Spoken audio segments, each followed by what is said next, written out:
We're here today to launch an initiative between police and Facebook that's focused on keeping those that we treasure most safe, and that's our children and our young people. Before I share with you a couple of brief thoughts as a parent as well as a police officer, can I make some acknowledgements? Robin, firstly to you. Police acknowledge the intense grief and pain that you have experienced since you lost Cursor back in 1983. And we thank your support for this launch here today, and as I said to you this morning, we'll be listening very closely to what you have to say. There aren't many parents who can share your story. So thank you for coming here today to support the launch. And we also acknowledge that Cursor has never been found. Emily, thank you to you, thank you to the Facebook family team for the support that you provide also to our country, to New Zealand, in the interests of making our people safer and those close to our children and young people more confident and more happy. Also, can I say a very big thank you to Detective Sergeant Lisa Harrington, Detective Senior Sergeant Warren Olsen, and Detective Superintendent Tim Anderson and his team for the work that they've put into making today possible. Facebook Amber Alerts exist across all states in America and 14 other countries, so we are fortunate to be the next country to benefit from this partnership and the initiative. Can I say, as a parent, which I am, and I know that many in this room are also parents or caregivers, and that in our own way we can relate to the anguish and the anxiety that you can experience as a parent or a caregiver in times when our people, our children, are dealing with uncertainty, and we're therefore dealing with uncertainty. So anything that can help keep our children and young people safe is a good thing. Since 1932 in New Zealand, 8 children or young people have gone missing in circumstances that are suspicious, and they've never been found. This initiative is a success if it makes a difference to just one child or young person. As a police officer, I'm just one of many who have experienced times, and to this day and into the future, every day and every night, our police staff, our colleagues across the country are dealing with situations that present a real threat of harm or worse to children and young people. And I know that every single one of those police officers wants to ensure the right outcome for that person, for the parent, for the caregiver, and others very close to them. And this initiative will help enable that to be a reality more than it currently is. Our mission is to be the safest country, and this partnership will help us get there. In New Zealand, we have 2.9 million active users on Facebook. And this initiative will allow for immediate alerts to be sent to any person on Facebook or registered with Facebook within a 160 kilometre radius of a situation that involves a person under the age of 18 who has gone missing in circumstances that do present an immediate threat of harm or death. As I said earlier, child abductions in New Zealand are rare, with 8 missing in circumstances that appear suspicious since 1932, but that's 8 too many. Thank you very much again, Robin, for your time to be with us today, to Emily, to the police team, and to other partners and colleagues in the room including media, because we also value the relationship and support that you provide to ensuring that as many people as possible will know about today's launch. Thank you. Nō reira, tēnā koutou, tēnā koutou, tēnā tātou katoa. Folks, I'd like to introduce Emily Batcher from Facebook. Emily, prior to joining Facebook, was a special agent with the FBI for over 10 years, specialising in child protection cases. So she brought that experience to her role with the Trust and Safety team at Facebook. So thanks, Emily. Thank you. Good morning. My name is Emily Vatcher, and I am a Director of Trust and Safety at Facebook. I first want to thank Commissioner Bush, Deputy Commissioner Mike Clement, and all of the members of the executive here at the New Zealand Police, and to all of those of you who are here today in our common mission to protect children. And in particular, I want to recognize Robin. Robin is Cursa's mom. Robin is a symbol of strength, perseverance, and hope. As we launch Amber Alerts in New Zealand today, we keep you, your family, and Cursa in our thoughts. It is my honor and privilege to be here this morning in partnership with the New Zealand Police to announce the launching of Amber Alerts on Facebook in New Zealand. Facebook could not be more proud of this new partnership, and we look forward to many years of collaborative efforts to protect children. And as of today, New Zealand becomes the 14th country in the world to join the Facebook Amber Alert family. But before I talk to you about this new program, I want to tell you about a little girl from a town near Dallas, Texas in the United States named Amber Hagerman. It was 21 years ago, January of 1996, that 9-year-old Amber was doing what millions of children do every single day. She was outside of her home, she was playing with her brother, she was riding her bicycle. She was a beautiful, happy little girl who was loved by her parents, her family, and her friends. Without warning, a man grabbed Amber off of her bicycle and forced her into his black pickup truck. Her abduction was witnessed by her brother and by a neighbor. Sadly, Amber never made it home, and her killer has never been identified. As this was a witnessed abduction, the police were given very helpful bits of information that could have assisted in her rescue. But the year was 1996. There was no way to quickly share this information with the public. Back then, a smartphone was still a futuristic science fiction-like device. Cellular phones were still mostly called car phones, and they were typically huge and bolted to the floor of your car, not capable of sending or receiving text messages, and really prohibitively expensive for most people. Back in 1996, relatively few people were even connected to the internet. It was a time when people were just figuring out what the World Wide Web was, and most couldn't yet find the on-ramp to the information superhighway. Back then, global internet traffic was on average 100 gigabytes an hour.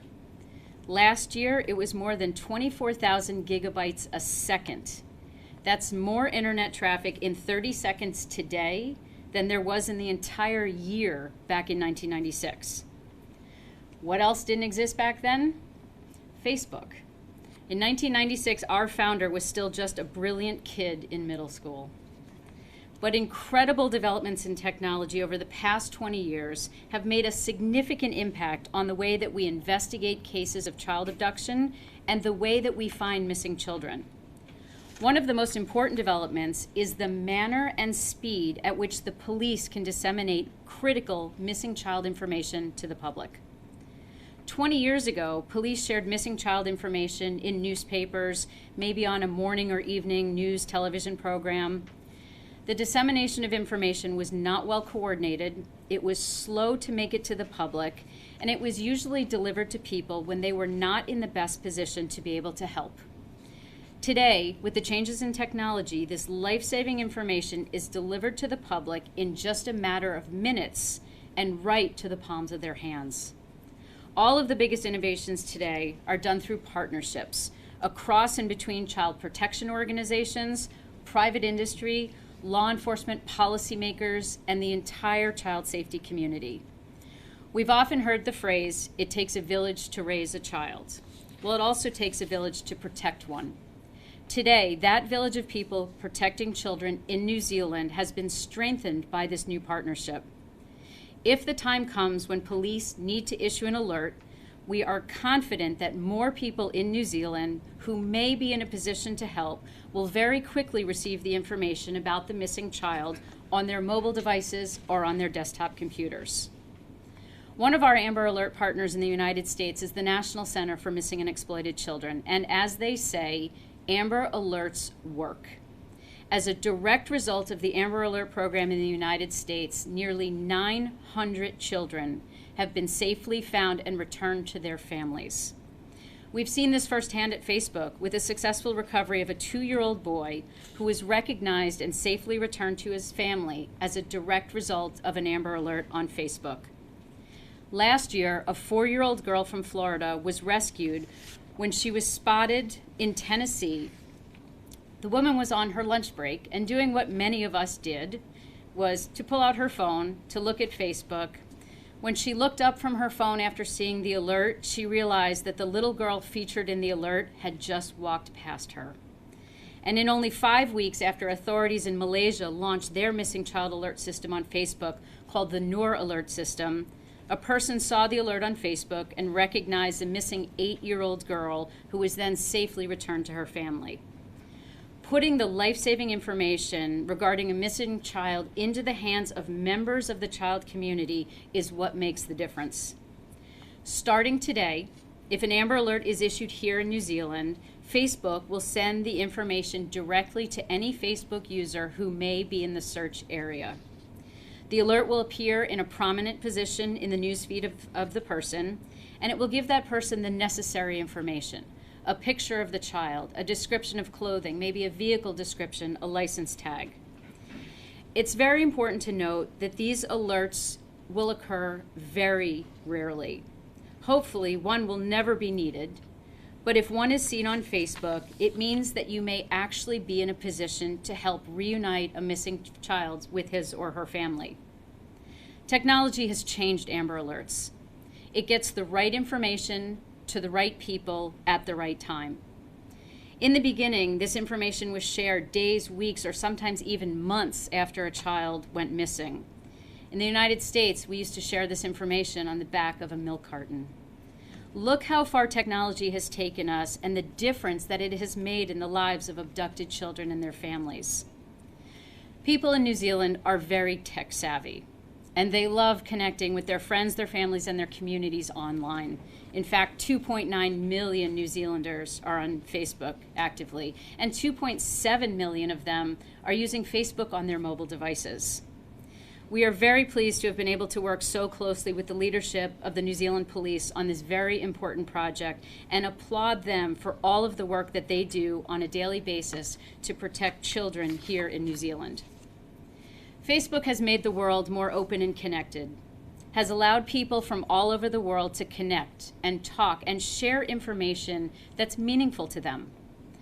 Our mission today is to give people the power to build community and to bring the world closer together. This is not a new concept, particularly to the New Zealand Police.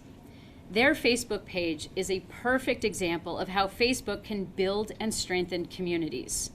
The New Zealand Police Facebook page is an engaging page that's being used to connect police with the communities that they serve.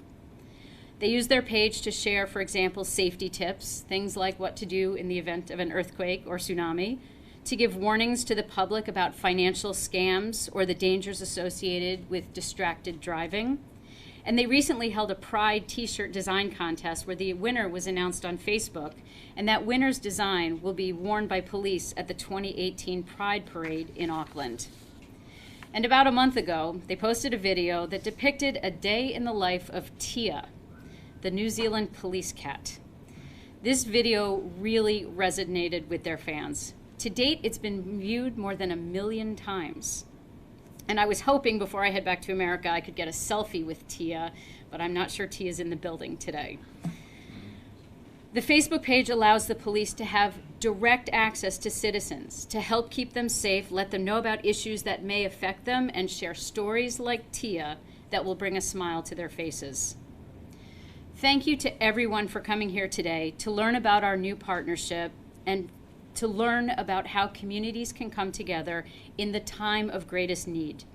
It is our hope at Facebook that this tool will never be needed in New Zealand. However, if the time comes, it is our privilege at Facebook to collaborate with everyone working on this project so that children in New Zealand can be more quickly and safely reunited with their families. Thank you. Thanks.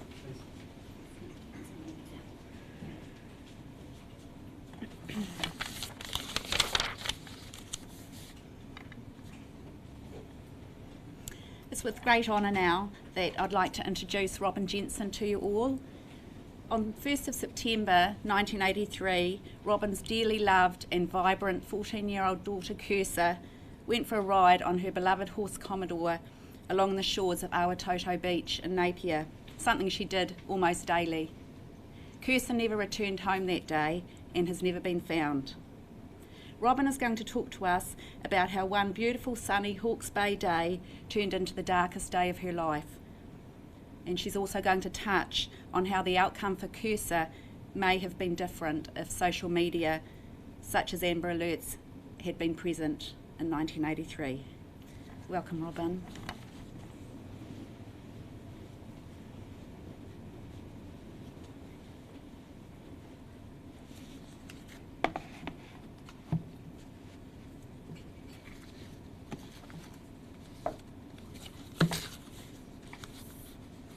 I am delighted and honoured to be here today. Thank you. I was talking to Ian Holyoake, who was the person who was first to lead Cursor's case as Detective Inspector Holyoake. And as you know, possibly he's now retired and living back in Napier, and keeps in close contact. At the same time as he was looking for my daughter, I was teaching his daughter, Lisa. Two girls were the same age. Lisa went on to get married, or trained as a nurse first, had a little baby, and when Imogen was 18 months old, Lisa died of cancer. I said to Ian when I was talking to him, "You've been retired for some years now, but you don't seem to be retired from Cursor." And he said, "The day I retire from Cursor will be the day I die." Having worked in secondary schools for over 30 years, teaching music and then as a school counsellor, I wholeheartedly support Amber Alerts. There's not too much I don't know between 13 and 18 with what young people do and how they are and how they're finding their way. And I just love that age group. Today I want to share a very sad story, or some of that story. It's the sort of story you never forget, nor do you get over it, nor does it go away. In 1983, I was living in Napier. For those who are from out of New Zealand, that's north of Wellington and on the east coast. It's known as the Art Deco Centre of New Zealand. Dan, my husband, was vicar of St Augustine's Anglican Church, and we lived in the vicarage next door. I was in my first year of teaching at Colenso High School. My son Michael, 16, was in the sixth form at Colenso, and his sister Cursor, 14, was in Form 4. There was a paddock next to the vicarage, and it housed Cursor's 3 sheep and her newly acquired horse, Commodore, a thoroughbred 16 hands high, liver chestnut with a white blaze and 3 white socks. He was the love of Cursor's life. Cursor was a keen and very good horse rider. She had two ambitions, to be a vet and to ride for New Zealand. Most Saturday mornings and during school holidays, Cursor spent working with two vets who had a practice close by. After several wet and murky days, Thursday, September the 1st of September, dawned fine and sunny. This was in the midst of the 3 weeks school holidays, as we used to have them with 3 school terms. Cursor made the decision to come home from the vets at lunchtime and to take Commodore for a good workout in preparation for an upcoming gymkhana. After lunch, Cursor got Commodore from the paddock and groomed him before their ride to the beach. Her friend usually accompanied her, but on this day, her friend was going tramping with her father and her brother. Cursor called out, "Bye," as she left, and I answered from inside the house, "Bye, sweetheart." I looked at my watch, 2:45 p.m. I would have expected her home around 5 p.m. I said to Michael, I went about my chores, preparing the evening meal, and getting the washing off the clothesline, all sorts of things that mothers do on a fine sunny afternoon. I said to Michael, "Cursor is late home. It's after 5. Michael and I went out to the street to look to see if we could see her and Commodore coming. There was no sign of them when we went back inside. It was starting to get dark. "I hope nothing has happened to her," I said. I had a deep-seated feeling that she was in trouble, that something was very wrong. Mike reassured me by saying, "On that big horse, Mum, she could get away from anything." Dan arrived home. "Cursor is late," I said. "She is never late." And Dan knew this to be true. It soon became apparent that something terrible had happened. Something was terribly wrong. Dan and Michael set off in the car, and I stayed at the house in the event of Cursor returning home. We knew she planned to go to the beach for her ride. There are 2 beaches in Napier at opposing ends of the city. We were not sure which one she would ride to today. Dan and Michael drove slowly along both beaches. There was no sight of Cursor, and they returned home. They thought they'd go to a river where the girls sometimes took their horses. Perhaps Cursor had changed her mind about going to the beach. While they continued looking, I phoned the police. I said to the policeman who answered the call, "I'm sorry to bother you, but my daughter went riding her horse this afternoon, which she does most days, but she hasn't come home, and I'm concerned." I gave Commodore's details and the 2 possible beach areas. At the open front door, a policeman appeared. He told me a horse had been caught running loose at the Awatoto Bridge. I asked where that was. He explained it was near the fertiliser works and described the billowing smoke. He took out his notebook and a pen from his pocket, ready to write. We sat at opposite sides of the dining table, and the questions began. He took notes of Commodore first. "Now your daughter's details, please," he said. Cursor Mary Jensen, 15/12/1968. "What colour eyes?" he queried. I thought back to this morning when we'd sat at the kitchen table and I looked at her eyes. Sometimes Kirsty's eyes looked green and sometimes they looked blue. On this occasion I said, green. What height? Or a bit taller than me. About 168 centimetres, he said. Well built or slim built? I guess she could be considered more well built than slim, but please don't ever tell her I said that. He wrote well built on his paper. I gave him the details of her clothes. He went to his car and radioed this information through. I left the front door open. He came back inside. He told me the horse near the bridge had been identified as Commodore. He added that the police search team were at the site. I imagine Kirsty to be lying somewhere close by, probably injured. The policeman emphasised the need to keep the phone lines open.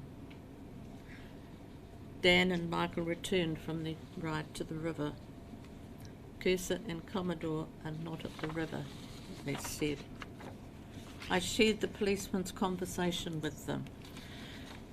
We decided that Dan and Michael would be better at the search area and I would stay at home by the phone.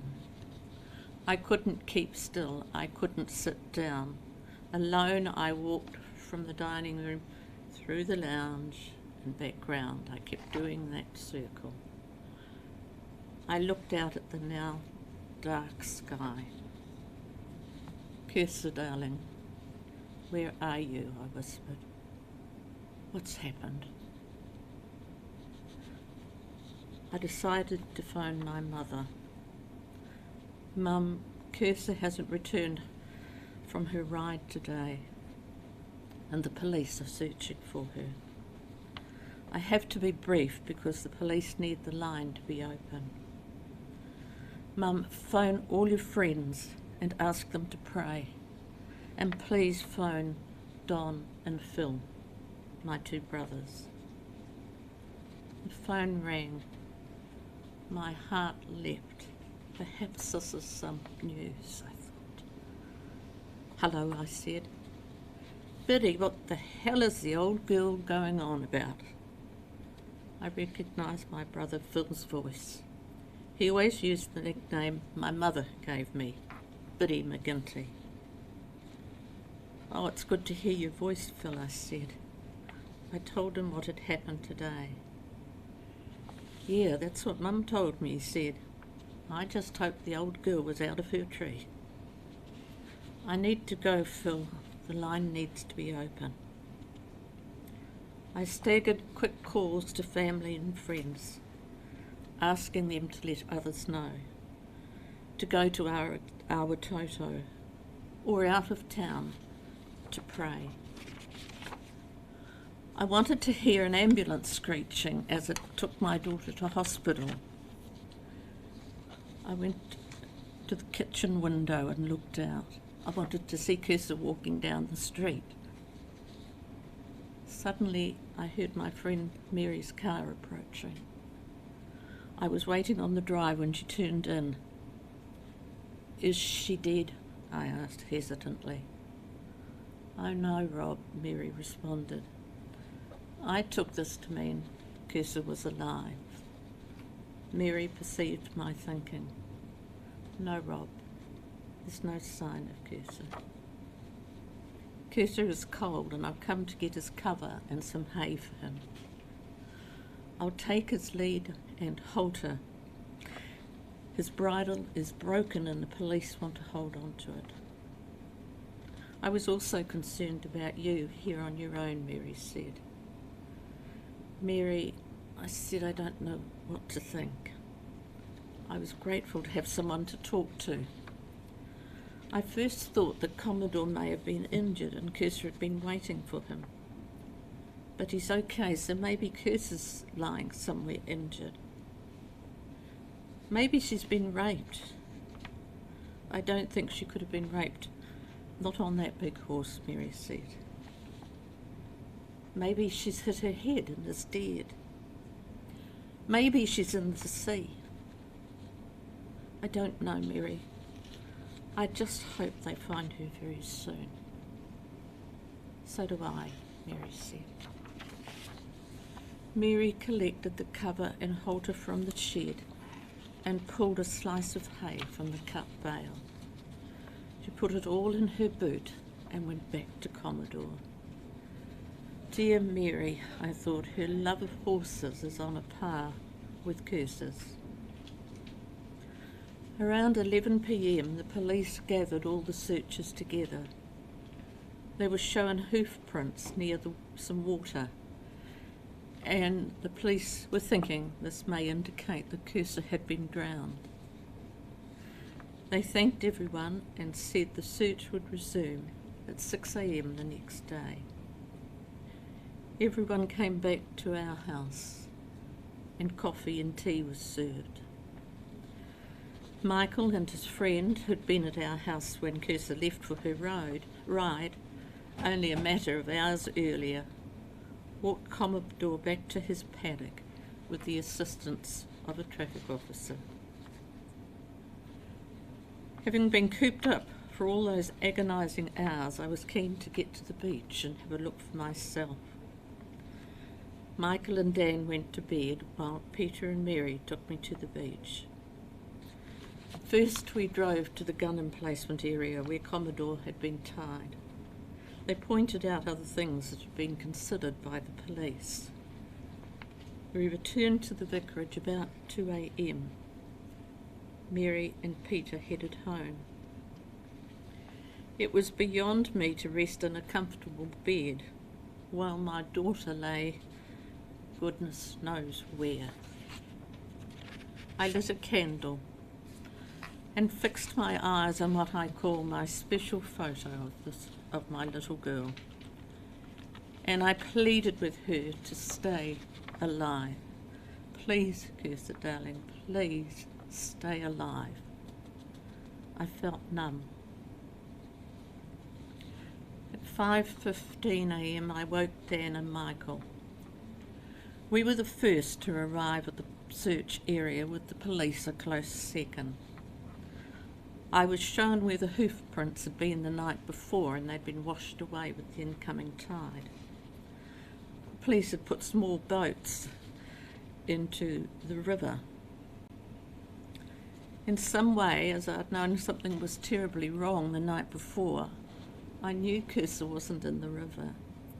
I quietly said to a policeman, "She's not in the river." He said, "Well, we'll still look."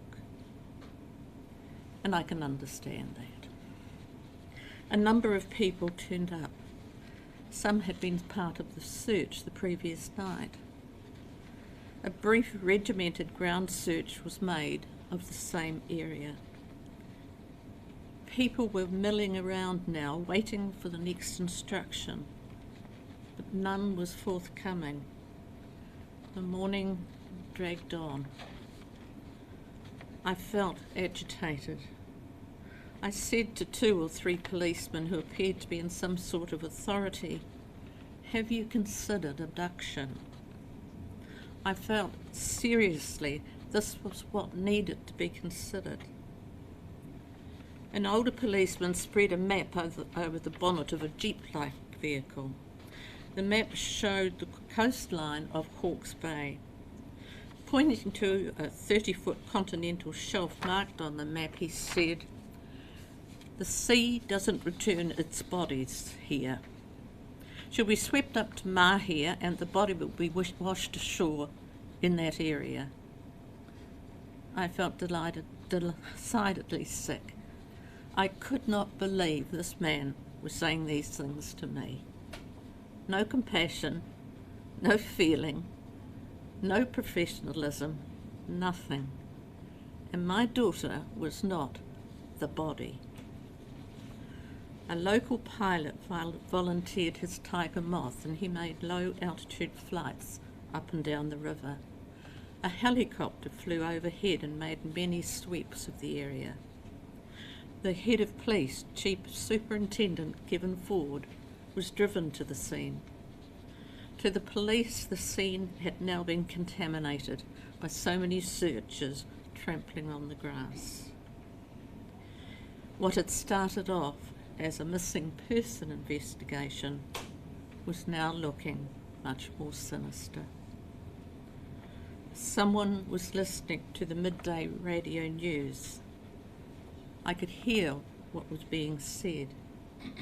It was hard to reconcile that this was my child, my darling daughter, who the newsreaders were talking about. From what was reported, there didn't seem to be a ray of hope. I wondered what was happening in my world. Extreme shock combined with a lack of sleep held me in a numb and dazed state. This time yesterday, everything was normal. Today was complete and utter chaos. As news spread, more and more people arrived at the scene. A police constable with last night's search had found the bridle lying on the track. The reins were intact and firmly buckled, but pieces of leather were missing. As these were found, the bridle was pieced together. A piece of rope was tied to the ring of the bit. You'll understand the bit goes through the mouth of the horse, and then there's two round circles where the bit's attached and the reins go from there. And a piece of rope had been tied to the ring of the bit. I had noticed rope tied to the steel on the gun emplacement too. And I told a policeman. I took him to the seaward side of the concrete structure. The rope was looped through a reinforcing rod and tied with a slip knot. The frayed end was hanging. The rope matched the rope tied to the bit. I thought Commodore must have been tied here, but not by Cursor. She would never tie rope to the bit. I looked down at my feet and saw blood on grass, sticks and pieces of glass. I knew this was Cursor's blood. What had happened to her? I looked at the rope again. It was level with my head. There was some blood on the emplacement too. It streaked down the concrete wall like a waterfall. I slowly picked up a blade of the grass. This was my daughter's blood. I stood up and went to the nearest policeman. Holding the blade of the grass, I said, "There's blood on the concrete and on the grass. I know it's Cursor's blood. Would you come and have a look, please?" Sadly, a debate took place between the policeman and me. He was sure the blood had come from a cut on the horse. I was becoming impatient.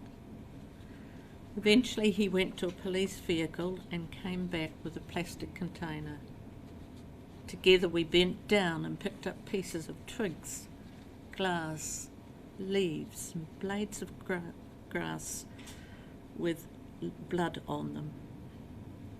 We placed them in his container and they were sent to be tested. A while later, Dan and I were invited to sit in a police car. We were asked if we had any recent photos of Cursor. Yes, several, I replied. I was asked if there was a record of Cursor's blood grouping. And I remembered she'd had extensive blood testing at Cook Hospital in Gisborne when she was 4. The hospital may still have her records, I said. A policeman drove me home to select photos. While we were sitting on the floor sorting through the photos, to my surprise, Dan arrived at the door. I looked up at him, and he told me, "The blood on the twigs and leaves matches Curse's blood grouping. The CIB have been called in. The area is now a crime scene." The CIB involvement made this all seem very serious, but it also brought me a sense of relief. We should find Curse now, I thought. The first day of spring had become the darkest day of my life. And so began the now 34 years of waiting for Cursor to come home. When it became evident that Cursor was not coming home alive, and it was a very difficult place to move to, but that seemed the reality, we slowly began to talk about a memorial service on the 1-year anniversary. A funeral without a body, I called it. We started planning, hoping and hoping so much that there would be a funeral before 1 year came around. At times it seemed so strange to be hoping for a funeral for my daughter, but then it seemed the best we could hope for. A memorial service was held on the 1st of September 1983 at St Augustine's Church in Napier, where Cursor had attended on Sundays. The service covered the time that Cursor and Commodore set off for their ride to the beach a year ago. After 10 years, I wrote a book, Cursor, A Mother's Story.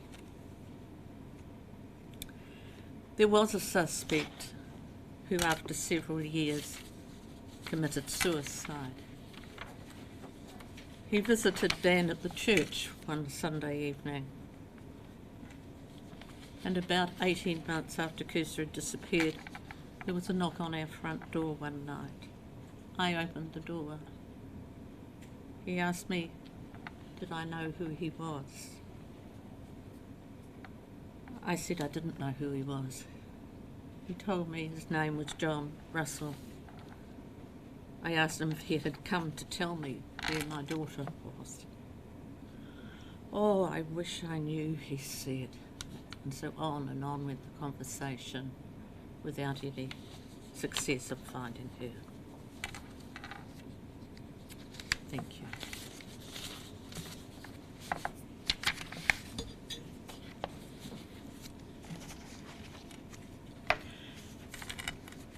I'm quite open to answer questions. If there are some questions, we want them now or do we I think probably after later? the conclusion of the Yes, okay. Thank you, Robin. I think it's important to notice how far New Zealand Police has come in our way we do things since 1983.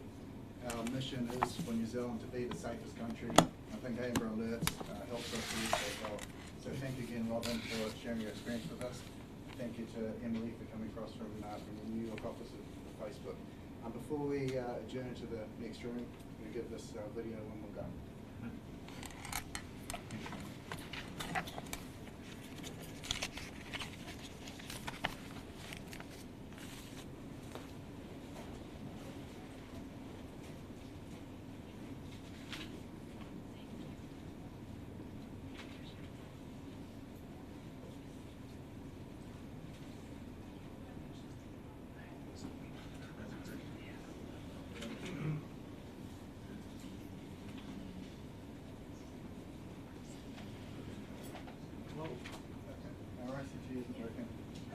So, ladies and gentlemen of the media, what we will do is send you a copy of the video through our media section to your own email address. So, apologies for the video. What we'll do now is, if I can ask our media representatives to move into the foyer outside conference room 8 there. We will then offer one-on-one opportunities to speak to Detective Superintendent Tim Anderson, our National Crime Manager, and to Robin Jensen and to Emily Batcher from Facebook. So thank you everyone for your attendance. Thanks.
It's good. All's good.